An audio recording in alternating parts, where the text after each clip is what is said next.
Hello and welcome back to me, Asian Bear, and welcome to a continuation in my series of my top 20 Eurovisions in years gone by. Today's one is about 2015, which was held in Vienna in Austria and won by Sweden and Mansemolo with his song Heroes. Now will he feature in my top 20? You'll have to keep on watching to find out. But to start off with, this song is my number 20.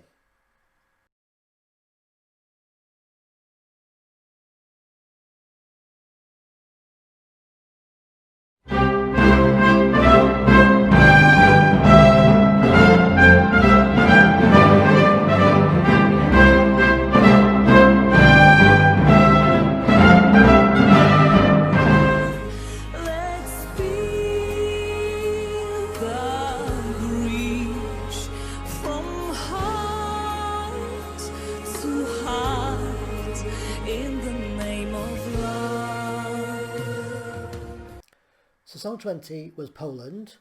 This was a very simple and sweet song, and I think for the first time that I've known in Eurovision that the performer was in a wheelchair. Not that it had to do anything with the song, of course. It was a lovely sweet song and she sung it really well, and it was really quite simple, and I quite like how simple it was, and it was quite nice. Next is song number 19.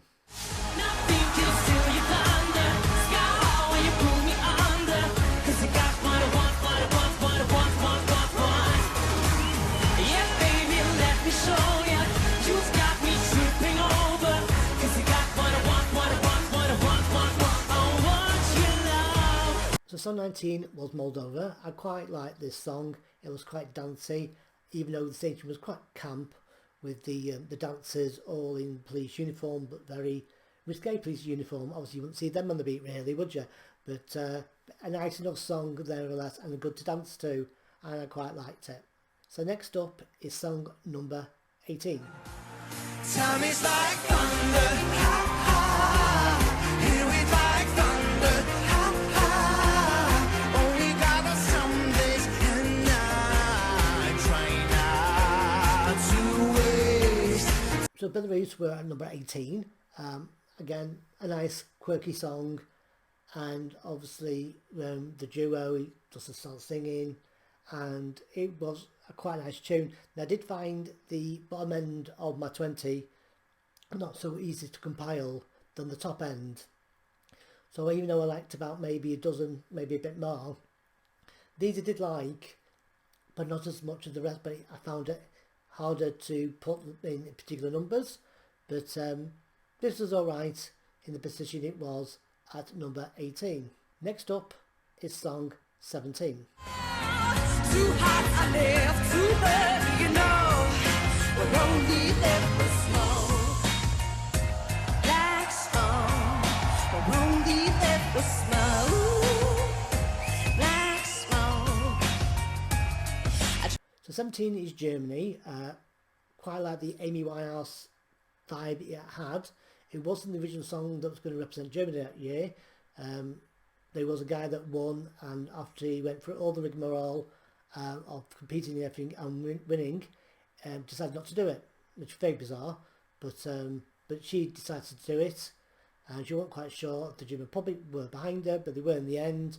And it's a nice enough song, and I quite like, I say, the Amy Winehouse vibe.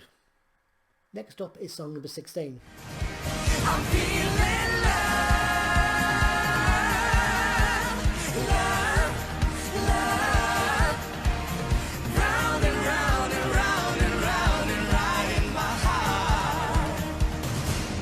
So song 16 is Lithuania. Now obviously it was quite bright and quirky, and obviously the performers, nice song, and obviously they do the kiss and the two dances, two males and two females kicking each other, and obviously playing on the gay thing, which does happen a lot at Eurovision, because the average Eurovision fan is gay, but there's a lot of straight people out there that like it as well. I've met them on my travels, so sometimes they do sort of play on that sometimes. I think they did that with this, but it was still quite a nice enough song. Next up is song number 15. So I took my things and got out of your way now, girl.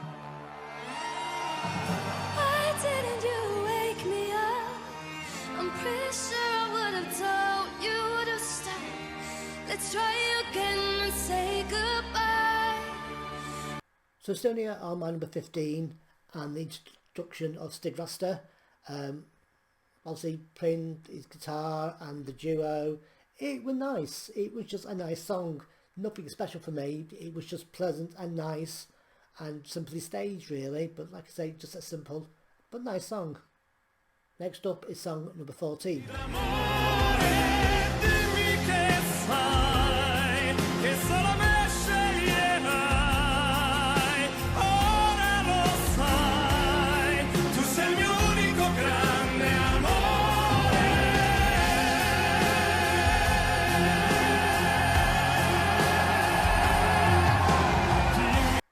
So Italy are my number 14. Now I found this very cliched with the Italian song, you know, the operatic type thing, and reminded me of El Divo, the 4-piece that's are quite popular.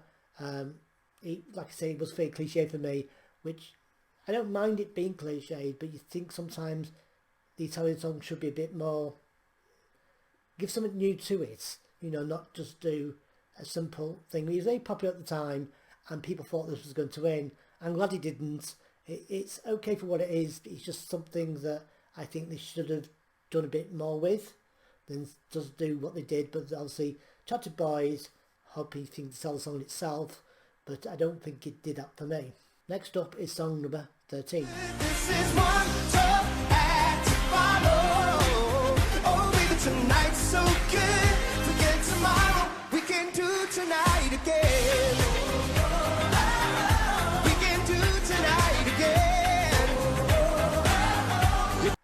So Australia were my number 13 and their first introduction to Eurovision.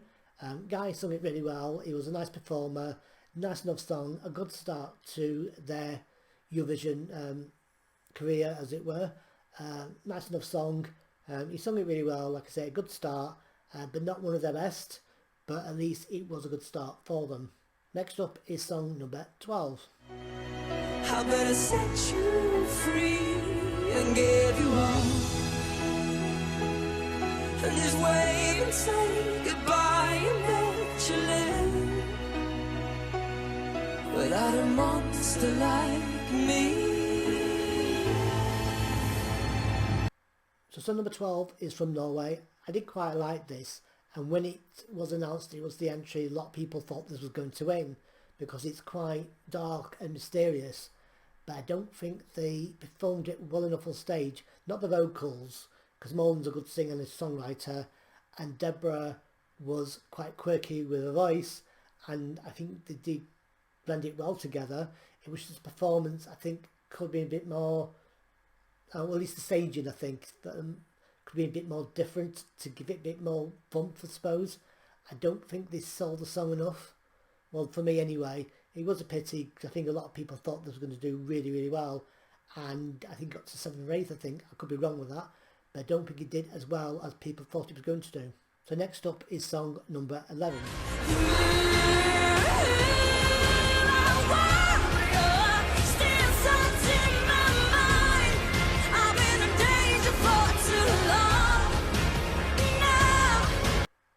So Georgia were my number 11, and I think it's probably the best entry that Georgia have sent. Bit of a diva, all in black, great staging, very quirky song. It was something different, and I did like this quite a lot. Shame we didn't hit my top 10, but it was a really good song. I did like this quite a lot from Georgia. So now it's time to hit the top 10 with my number 10.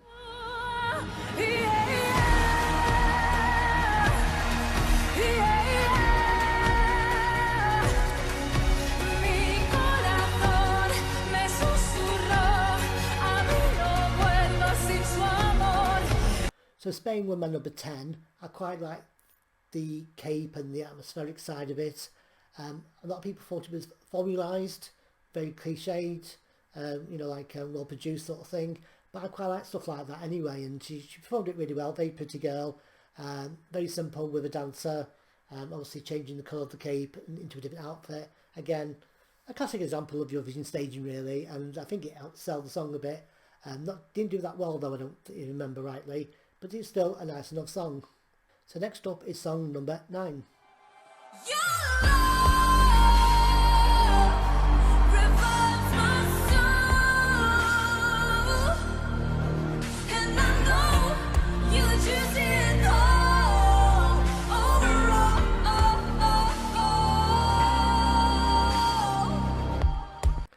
So number 9 was Latvia, and I liked the way it was staged, very simple.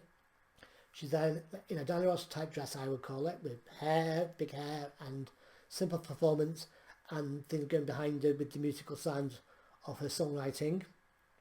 She performed it really well, and it did really well in the competition, and she went on to write the following year's song, and like I said, I did quite like this, and it was definitely one of Latvia's best songs they've sent. Definitely likes it with its quirkiness appeal. Next up is song number 8.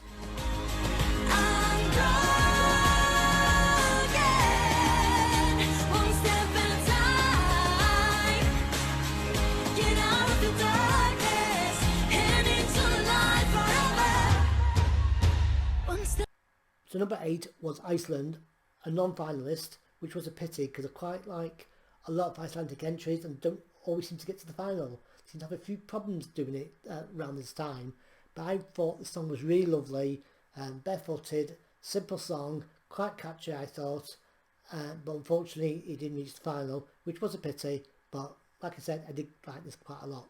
Next up is song number 8.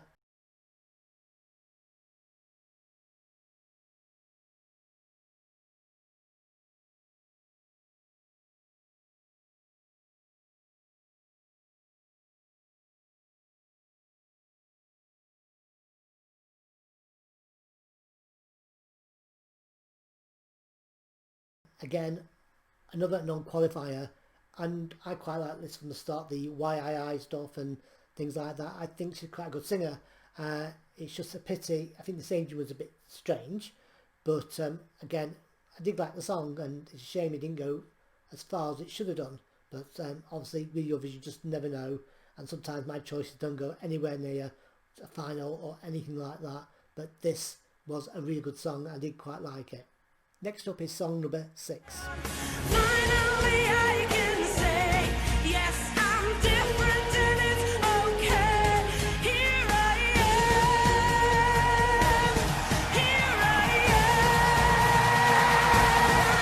am. So number 6 is Serbia. Quite like the fact that you think it was going to be a ballad all the way through to the last minute of the song, and then it came a dance song, and obviously they took outfits off and they were dancing about in very bright colours. And I quite like the fact that it became a bit of a bop at the end, which I think a lot of people tend to like. You want to dance, don't you, really? And this definitely did that. And like I say, it was one of Serbian's great entries, I think. Well, for me anyway. Next is song number 5. 3, 2, 1. I'm a golden boy, come here to enjoy. I'm the king of fun. Let me show you how we do it. I'm a golden boy, come here to enjoy. And before I leave, let me show you that I'll be. So Israel were my number 5. Quite a dancey song. Great staging. Enjoyed the song immensely, playing Golden Tune because it's called Golden Boy, and showing you Tel Aviv, which obviously they would eventually do many years later. But again, quite a simple, catchy tune, really good.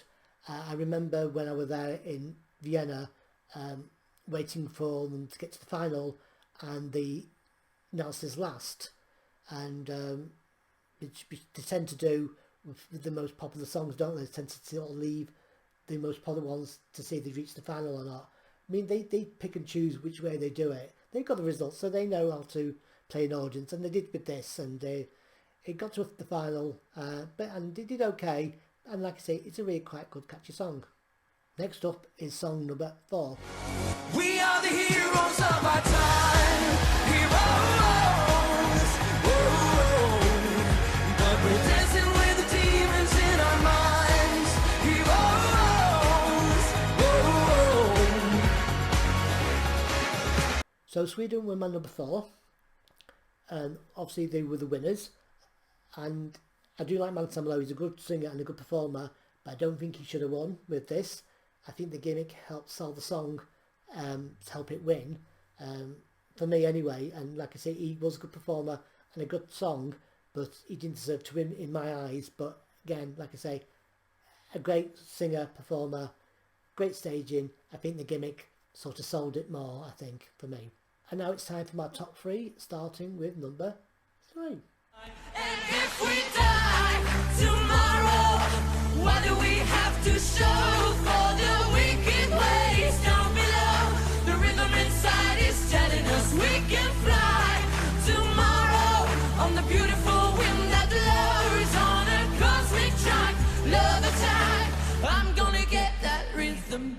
So number 3 for me was Belgium.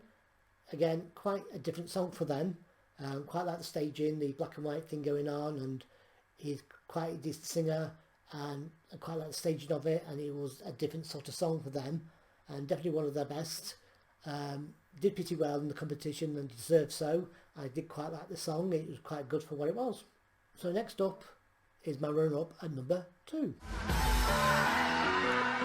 When you're down, down low, sinking in the undertow.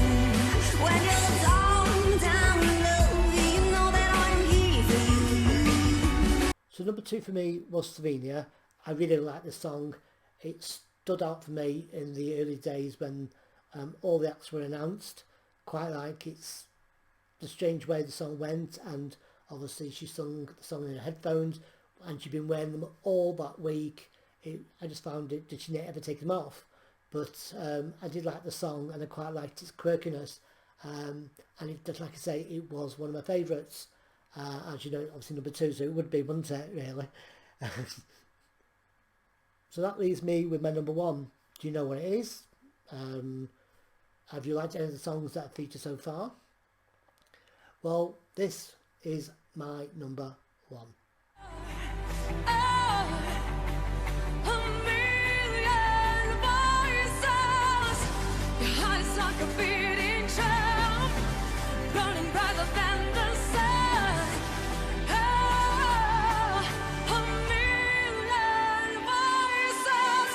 So Russia were my number 1. Great song, great performance, loved the way it was staged, very simple but effective. It was just a pity she got booed a lot, but then again, the way things were with Russia and how they were treating gay people and things like that wasn't a good thing, but it was unfortunate. But it was a shame, because I really loved this song, and even if you go to Russia, it's about the best song usually, isn't it? And for me, Russia was the best song in this particular year. So those were my 20. I hope you enjoyed them.